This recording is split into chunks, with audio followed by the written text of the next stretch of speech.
and just stay with me. We were at about 10 lakh cases on the 16th of July, and it took us 135 days to reach the 10 lakh mark.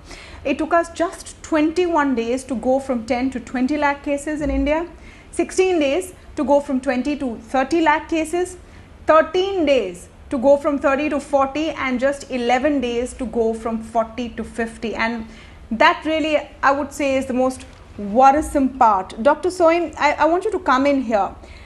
Are we sort of losing the plot somewhere where we're not able to calibrate how we open up? Tamanna, there are two things at work here. One is we are testing more, so we are detecting more, which is obvious. And the other is the number of cases is also rising. I don't know if it's really the second peak or if it's just the first peak and we had a slight blip or a slight downward trend for a couple of weeks. But it's clearly rising and everybody can see that. And, like Dhruba said, probably we're going to peak out somewhere in the next month or 6 weeks.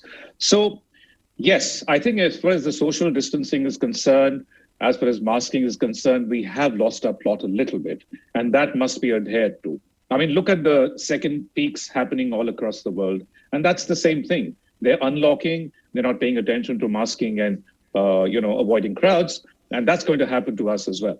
So that's something that we just cannot let go. Now, there are some professions, there are some places like restaurants, like gyms, like malls, where you just cannot avoid a degree of crowding, like worship places.